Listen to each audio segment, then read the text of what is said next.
Hello and welcome to 401k University Class 302, What is a Mutual Fund? I am your host, Stephen Lorio.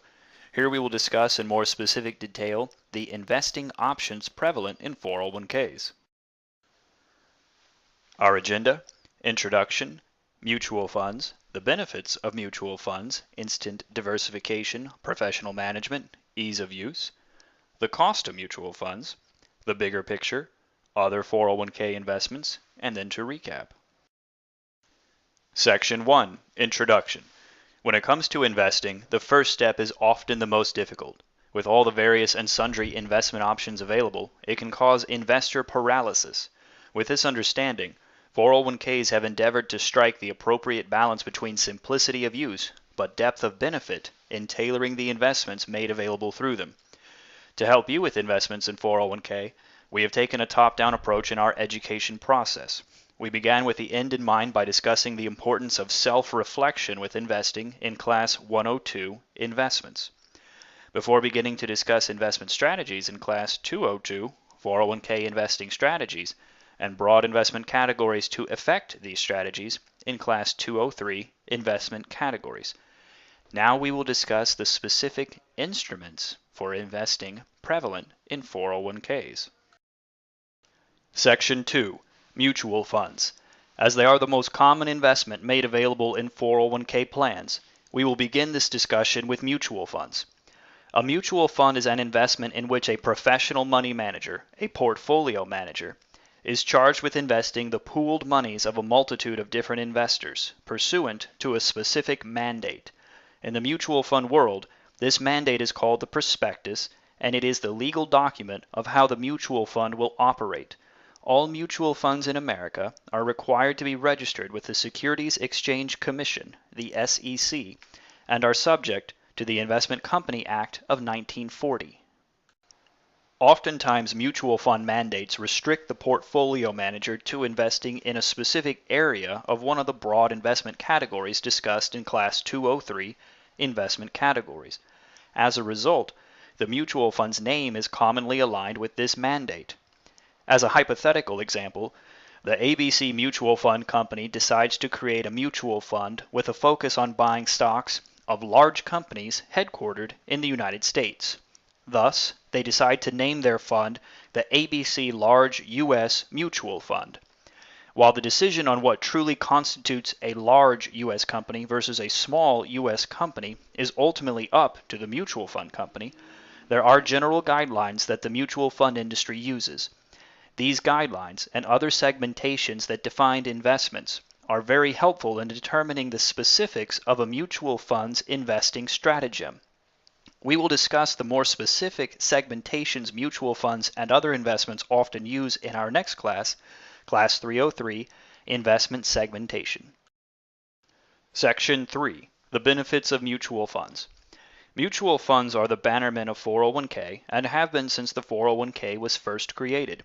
There are numerous reasons for this, most of which were designed to address a difficulty facing investors who were just getting started in their savings and in affecting the investing strategies discussed in Class 202, 401k Investing Strategies.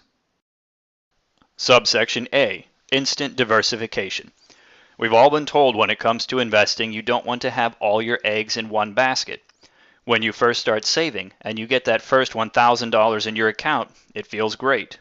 That said, it would be difficult to invest that $1,000 in a diversified group of investments for retirement when a single share of some stocks can cost $500. In a mutual fund, though, your $1,000 will be pooled with dollars from numerous other investors and managed on your behalf. Thus, while you wouldn't be able to readily diversify $1,000, a mutual fund that has pooled $500 million certainly can. Subsection B, Professional Management. If you are participating in your company's 401k, we can likely assume that you work for a living, right? If you had all day to watch over your investments and manage them, then presumably you wouldn't have time to work for your living. You'd have to make your living out of investing. You might even end up as a portfolio manager. Portfolio managers are the individuals who are in charge of mutual funds and whose job it is to watch over their investments on a daily basis. if you are using a mutual fund, so long as you feel the portfolio manager is following a solid investment strategy and you trust in the resources at their disposal, you can focus on your job while the portfolio manager watches over your investments. In essence, you become a manager of a manager. Congratulations on your new position in upper management. Subsection C, ease of use. Most things in life have to be bought outright or not at all. An example, pretend you needed a shovel for a project at home. If the shovel costs $30 and you only have $1, you aren't going to be able to buy that shovel. However, say you got together with your friends and together you all came up with $30. Now you can buy the shovel and share it with your friends. Since you only contributed $1 to the shovel fund, perhaps you only get to use it 1 day per month. Not bad if all you wanted to do is dig a small hole, right? Things could get messy, though, if you or your friends wanted the shovel on the same day. Bringing this back to topic, though, most investments are like the shovel. You either buy them outright or not at all. Mutual funds, though, they work like the shovel fund. Fortunately, since mutual funds don't perform physical labor, there is no worry about multiple people fighting over the fund.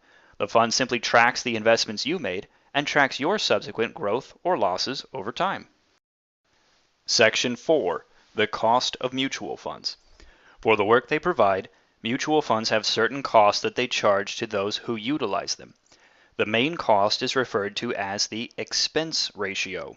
The expense ratio represents the total annual fund operating expenses and is the line of fee table in the prospectus that represents the total of all the mutual fund's annual fund operating expenses, expressed as a percentage of the fund's average net assets. The expense ratio of a stock or asset fund is the total percentage of the fund's assets used for administrative, management, advertising or 12b-1, and all other expenses. An example, an expense ratio of 1% per annum means that each year 1% of the fund's total assets will be used to cover expenses. Note that the expense ratio does not include sales loads or brokerage commissions. The expense ratio isn't the only expense, though.